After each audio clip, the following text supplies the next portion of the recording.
चंद्रयान-3 से जुड़ी हुई खबरें हम आपको बता रहे हैं और जल्द ही आपको बता दें, थोड़ा सा इंतजार और करना होगा और उसके बाद फिर आएगी तस्वीरें। और ऐसे में आपको ये भी जानकारी फिलहाल दे दें कि चांद पर होगी जय हिंद, क्योंकि इस वक्त भारत की अगर बात की जाए तो पूरे विश्व की निगाहें भारत पर है।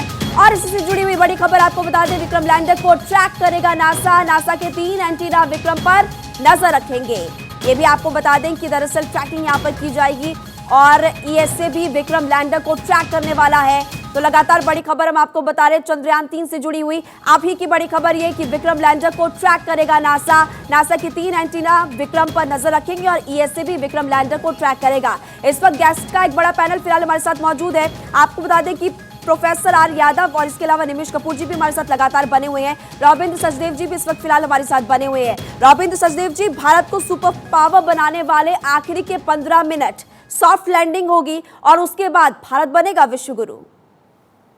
देखिए, गुरु बनने का तो रास्ता होता है, कोई एक मार्ग नहीं है और डेफिनेटली हम उस तरफ जा रहे हैं। और ये विश्व गुरु अगर कहें टेक्नोलॉजी लीडरशिप, राइट, आज की दुनिया में रेस चल रही है और अनफॉर्चुनेटली आज की दुनिया में कोविड के बाद, रशिया यूक्रेन युद्ध के बाद और चाइना अमेरिका के आपस की कंपटीशन के चलते हुए आज की दुनिया में टेक्नोलॉजी में जो भी कोई कुछ अगर एक नई चीज अचीव कर लेता है तो उस देश का डेफिनेटली इज्जत दुनिया की नजरों में बढ़ती है। और हमें इज्जत तो अच्छा है, पर हमें इज्जत के अलावा हमें सब्सटेंस चाहिए ना, असलियत क्या है। तो यस, हमारी इज्जत बढ़ेगी दुनिया की नजरों में, पर उसके साथ साथ हमारी ठोस कैपेबिलिटीज बढ़ेंगी। वो है असली चीज जो कि हमें आगे विश्व गुरु कहिए या फिर हमें दुनिया की लीडरशिप में आगे ले जाता है।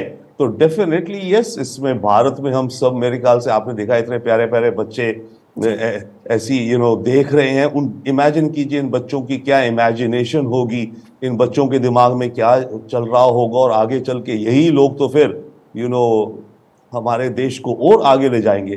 तो इस समय ये रेस है। और इंस्पिरेशन की अगर फिर से बात करें तो इंस्पिरेशन साइंस को लेकर के, राइट, साइंस को लेके, लॉजिक को लेकर के, इन चीजों को लेकर के, पॉसिबिलिटीज को लेकर के कि क्या पॉसिबल है। अब चंदा जैसे हम कहते हैं, इन सब चीजों तक अगर हमारी टेक्नोलॉजी पहुंच रही है, वहां हम कुछ कर पा रहे हैं, तो देखिए किस हद तक हमारे विचारों की उड़ान भी जाती है। खासकर अगेन मैं कह रहा हूं हमारे बच्चों की, कि देखिए हम बच्चे तो ये सोचते भी नहीं होंगे चांद कहाँ है और ये क्या हो रहा है।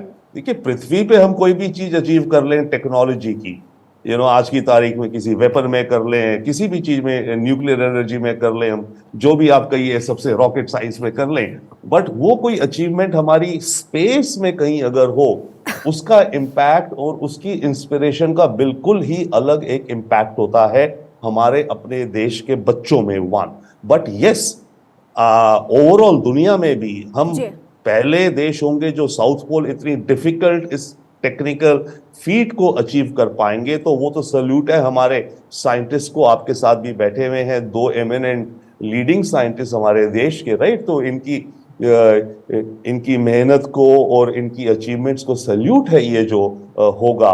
और इसके आगे और भी ऐसी अचीवमेंट्स होंगी। बट यस, पॉइंट इसकी अगर हम विश्व के हिसाब से देखें, विश्व गुरु में अगेन बात अगर आ जाती है, तो जैसे मैं कह रहा हूं कि इस समय दुनिया में रेस लगी पड़ी है। जो देश आगे कोई एक बड़ा कदम उठा लेता है तो ऑब्वियसली बाकी सारे देश उसकी तरफ थोड़ी ज्यादा और इज्जत से देखते हैं एंड उसके चलते हमारी जो दूसरे स्फीयर्स में भी जो अपनी बात रखते हैं उसका वजन ज्यादा हो जाता है। जी बिल्कुल। तो देखिए, लगातार रविंद्र सचदेव जी हमारे साथ बने हुए हैं और लगातार तस्वीरें आपको फिलहाल हम दिखा रहे हैं। देखिए, अलग अलग जगहों की तस्वीरें हैं और ये साफ तौर पर दिखाती हैं कि आज पूरे देश में आप सभी लोगों को देख सकते हो, यहाँ पर सिर्फ एक नहीं बल्कि हर वर्ग में इसी तरह की उत्सुकता यहाँ पर साफ तौर पर नजर आ रही है। कहीं पर पूजा अर्चना चल रही है और कहीं पर आपने देखा कि प्रार्थनाओं का दौर जारी है, कहीं पर दुआएं पढ़ी जा रही है, कहीं पर अरदास लगाई जा रही है।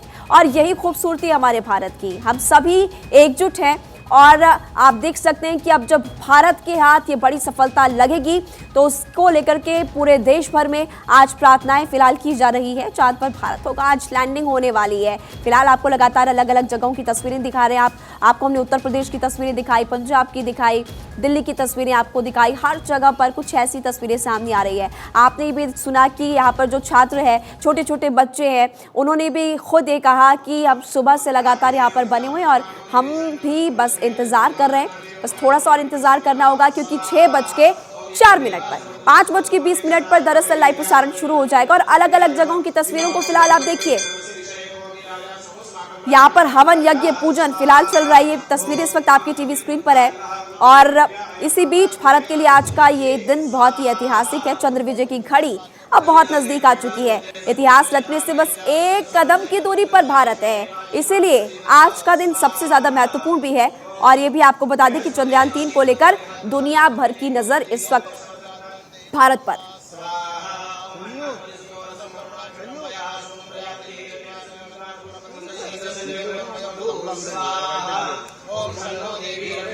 पूजा अर्चना हो रही है कि हमारा चंद्रयान सफलतापूर्वक चंद्र पे लैंड हो। इसके लिए आज हम लोगों ने एक चंद्र भगवान का यज्ञ किया है।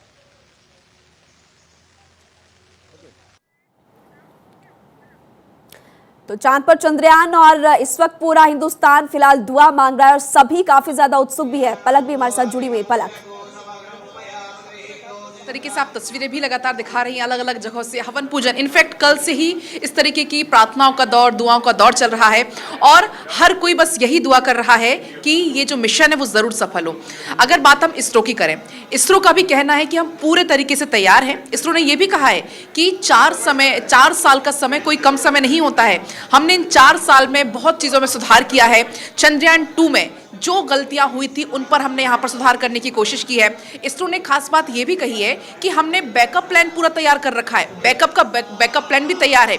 इवन उन्होंने इतना भी कहा कि इसको आप ओवर कॉन्फिडेंस मत समझिएगा, बल्कि इसको आप ऐसे देखिएगा कि जो हमने गलतियां की थी, जो हार्ड लैंडिंग हुई थी चंद्रयान 2 की, उन गलतियों से, उन कमियों से, उन खामियों से हमने सीखा है और हमारी ये कोशिश होगी कि सफलतापूर्वक मिशन को पूरा किया जा सके। बात अगर महिमा चुनौतियों की करें तो चुनौतियां अपार हैं सामने इसरो के, लेकिन इसरो का यही कहना है कि हम हर चुनौती को पार पाएंगे। इसको ओवर कॉन्फिडेंस में नहीं, बल्कि इसको ऐसे देखिए, इन 4 सालों में जो हमने काम किया है वो आज रंग दिखाने वाला है। बहुत कम समय रह गया है, चंद कदमों की दूरी पर अब भारत है जो इतिहास रचने जा रहा है। अगर साउथ पोल का जिक्र करें, साउथ पोल पर लैंड करने वाला भारत ऐसा पहला देश बनने वाला है। साउथ पोल क्यों चुना? साउथ पोल की भी देखिए, क्योंकि ये वो जगह है जहां पर कुछ हिस्सा, जो हिस्सा, पर्टिकुलर हिस्सा इसरो ने तय किया हुआ कि यहां पर लैंडिंग होनी है, वहां पर सनलाइट कभी नहीं पड़ा, वहां पर बर्फ होने की संभावना है। बात अगर करें 23 अगस्त की, तो 23 अगस्त ही क्यों चुना है? क्योंकि अब तक चांद पर रात थी, लेकिन अब वहां पर सूर्योदय हुआ है, वहां पर अब दिन हुआ है और यही वजह थी कि 23 अगस्त का दिन चुना गया है। तो आज का दिन बहुत खास है महिमा, और यही वजह है कि भारत 24 की नजर भी बनी हुई है। चप्पे चप्पे पर हमारे रिपोर्टर्स तैनात हैं, वहां से भी हमारे एक अपडेट हम दर्शकों तक पहुंचा रहे हैं, क्योंकि आज का दिन बहुत खास है। जो आज 6:04 पर जो तस्वीरें होंगी, जब निगाहें हर किसी की चांद पर होंगी कि भारत एक नया कीर्तिमान हासिल करने जा रहा है, एक नया कीर्तिमान भारत रचने जा रहा है। महिमा, बिल्कुल आप सही कह रही हैं कि भारत आज कीर्तिमान रचने जा रहा है और हम भी काफी ज्यादा उत्सुक है। पलक, हम बात भी कर रहे थे इसके बारे में कि हम भी काफी ज्यादा उत्सुक, और इस वक्त पूरा भारत 24 भी काफी उत्सुक है और हम आपको बार बार कह रहे हैं कि भारत 24 भी आपको लाइव प्रसारण बताएगा। हमारे साथ प्रोफेसर आर यादव जी भी लगातार जुड़े हुए हैं। सर, आपसे मैं ये समझना चाहूंगी, मैं चाहती हूं कि आप भारत 24 के दर्शकों को आसान भाषा में समझाएं कि देखिए, अब 15 मिनट के आखिरी जो 15 मिनट है वो सबसे ज्यादा महत्वपूर्ण है, लेकिन उसके बाद जब सॉफ्ट लैंडिंग हो जाएगी तो आगे क्या होगा, उसके बाद क्या होने वाला है, क्या स्टडी यहाँ पर की जाएगी और उससे क्या फायदा होगा? या मैम, 15 मिनट कहिए या 1117 सेकेंड कहिए या 1100 सेकेंड कहिए, जो ये लास्ट का जो 1100 सेकेंड होगा या 1117 सेकेंड्स होगा, उसी में लैंडिंग के सारे फेज, चाहे आप रफ ब्रेकिंग फेज कहिए या एटीट्यूड होल्ड फेज कहिए या उसको आप फाइन ब्रेकिंग फेज कहिए या उसको आप टर्मिनल डिसेंट फेज कहिए, ये सारे के सारे फेज जो हैं वो 1100 सेकेंड में अगर यस सिग्नल होगा, यस, वो एस सिग्नल देगा। जो डॉपलर जो हमारे पास कैमरा है, वो कैमरा अगर कहेगा कि यस हम लैंड कर सकते हैं, तो वो 1100 सेकंड में लैंड कर जाएगा। अगर कैमरा कहता है कि नहीं, यहाँ थोड़ा सा जो है क्रेटर्स है, हमको अलग करना चाहिए, तो मात्र 150 मीटर हट करके तब वह लैंडिंग करेगा। उसमें एक्स्ट्रा 17 सेकंड्स लगेंगे। तो इस तरह से लास्ट का जो 1100 सेकंड है जी, और नहीं के बाद 1117 सेकंड्स है, वो हमारे लिए बड़ा ही इंपॉर्टेंट है। और उसको हम लोग एक एक करके समझ सकते हैं कि जब लैंडिंग शुरू होगी उस समय उसकी ऊंचाई होगी चंद्रमा के सतह से जो C3 की ऊंचाई होगी, not exactly C3, you can say lander plus rover, that is lander module, जो 30 किलोमीटर से होगा। वो 30 किलोमीटर से कैसे, सबसे पहले रफ फेज में 7.4 किलोमीटर में आएगा जी, और फिर एटीट्यूड होल्ड फेज में जब वो जाएगा तो कैसे 7.4 से 6.8 किलोमीटर पर आएगा जी। और फिर जब वो फाइन ब्रेकिंग फेज में जाएगा तो 6.8 से कैसे हम जो है 150 मीटर की ऊंचाई पर आएंगे और फिर 150 मीटर से सीधे 10 मीटर की ऊंचाई पर आएंगे। और जब हम 10 मीटर की ऊंचाई से नीचे आने लगेंगे जी, तब हमारा जो वो स्पेसिफिकेशंस है कि वर्टिकल वेलोसिटी होना चाहिए 2 मीटर पर सेकंड से कम जी, और हॉरिजॉन्टल वेलोसिटी होना चाहिए 0.5 मीटर पर सेकंड और जो एरिया होना चाहिए, जो इंक्लिनेशन होना चाहिए 120 डिग्री का, वो सारा का सारा अचीव होगा और हम सेफ लैंडिंग करेंगे, सॉफ्ट लैंडिंग करेंगे और आज निश्चित रूप से जी, हम लोग इतिहास रचने के लिए जा बिल्कुल। रहे हैं। आपके चेहरे की मुस्कान से नजर भी आ रहा है कि आप भी काफी ज्यादा गौरवान्वित हैं। तमाम वैज्ञानिक, चाहे इसरो के हों या हमारे और सब वैज्ञानिक और प्रोफेसर्स हों, जिसका एक एक कैलकुलेशन कर रहा है कि किस समय आज जो अचीवमेंट होगा जी, आज जो हमको उपलब्धि मिलेगी, उसका सबसे बड़ा श्रेय जाएगा हमारे इसरो के वैज्ञानिकों को जी। और इसलिए मैडम श्रेय जाएगा चूंकि हमारे वैज्ञानिक इस चंद्रयान को बिल्कुल कंट्रोल्ड ऑर्बिट में रखने की कोशिश की है। 14 जुलाई से आज तक एक भी पल जी, उसका उस चंद्रयान से हटा नहीं है। मेहनत है, मेहनत है जी, बिल्कुल। तो आज अगर क्रेडिट जाना चाहिए तो वैज्ञानिक भारत को। के इसरो के वैज्ञानिक को जाना चाहिए। जी, अच्छा निमिष कपूर जी, आपसे हम डिस्कस भी कर रहे थे, अगर लास्ट के 15 मिनट्स की हम क्योंकि बात करें, 15 मिनट जो कि क्रूशियल है, इसके बारे में आप क्या कहेंगे? जी, जैसा कि डॉक्टर साहब ने बताया तो उसको मैं थोड़ा और आसान शब्दों में बता दूं। पहला तो जो क्रूशियल 15 मिनट हैं जी, उसको समझना जो है वो सबके लिए आसान भाषा में बहुत आवश्यक है। जो सॉफ्ट लैंडिंग की प्रक्रिया है वो तब शुरू होगी जब 100 किलोमीटर से जो दूरी है वो 30 किलोमीटर की ऊंचाई तक रह जाएगी। वहाँ जब उतर जाएगा 30 किलोमीटर चंद्रमा के पास जब आ जाएगा तब वो प्रक्रिया शुरू होगी। और जब लैंडर के तौर पर चंद्रमा की सतह एकदम जो क्षैतिज स्थिति में होती है और फिर गति को और कम करने के लिए रॉकेट से जो लैंडर है उसमें रॉकेट दागे जाएंगे ताकि उसकी स्पीड और कम हो जाए।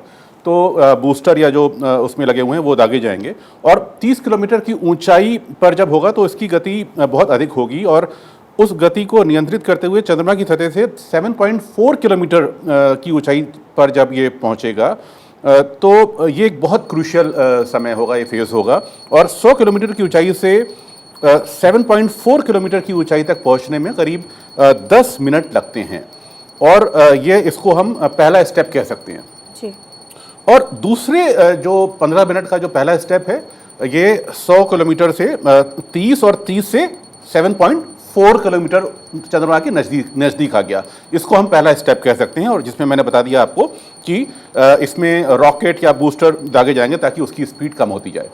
और अब दूसरे चरण से लेकर लैंडिंग तक 7.4 किलोमीटर की ऊंचाई से ये चरण दर चरण स्टेप बाय स्टेप 6.8 किलोमीटर की ऊंचाई पे पहुंचेगा। उसके बाद तब तक लैंडर के जो लेग्स हैं वो जो क्षैतिज अवस्था में हैं वो चंद्रमा की सतह की ओर 50 डिग्री के एंगल से मुड़ जाएंगे या घूमेंगे जी। तो ये दूसरा स्टेप हम कह सकते हैं। अब अगर हम तीसरे स्टेप उसके बाद आते हैं तो फिर लैंडर पर जो उपकरण लगे हुए हैं वो इस बात की पुष्टि करेंगे कि उस स्थान पर जो सही स्थान है वहीं ये जा रहा है, जहां उतरना है वहीं ये जाने वाला है। तो इस तरह से तीसरे चरण में जो थर्ड स्टेप होगा उसमें 6.8 किलोमीटर की ऊंचाई से ये 800 मीटर की ऊंचाई पर ये आ जाएगा।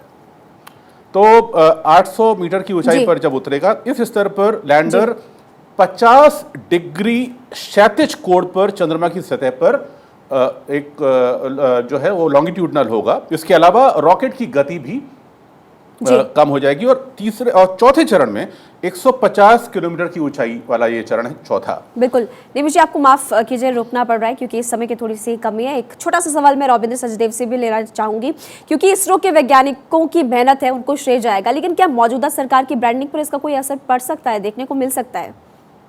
डेफिनेटली पड़ेगा, विदाउट डाउट। मौजूदा सरकार की ब्रांडिंग पर अगर आपने ये क्वेश्चन पूछा है, राइट, डेफिनेटली यस। देखिए, आई मीन यस, श्रेय सारा साइंटिस्ट को है, but at the same time politics आप अलग रखिए। जो भी सरकार है, सरकार एक एनेबलिंग एनवायरनमेंट होती है, सरकार बजट्स एलोकेट करती है, सरकार कितना प्रोत्साहित पुश करती है जो भी साइंटिफिक प्रोसेस हो। तो जो भी सरकार उस दिन की हो उसको श्रेय जाता है और बनना चाहिए। इसमें पॉलिटिक्स बिल्कुल अलग है जी। ठीक है, ठीक है, फिलहाल आप हमारे साथ बने रहिए। तो देखिए, लगातार आपको हम फिलहाल जानकारी दे रहे हैं, डिस्कशन लगातार यहाँ पर जारी है कि आखिर के 15 मिनट क्रूशियल है तो क्यों है और क्या कुछ यहाँ पर होने वाला है। इसके अलावा आज सॉफ्ट लैंडिंग होने वाली है, इसको लेकर आज देश भर में उत्साह देखने को मिल रहा है। इधर आप देख सकते हैं मेरे साथ दो साइंटिस्ट भी है, उनके चेहरों पर भी मुस्कान है और वो भी काफी ज्यादा उत्सुक फिलहाल नजर आ रहे हैं।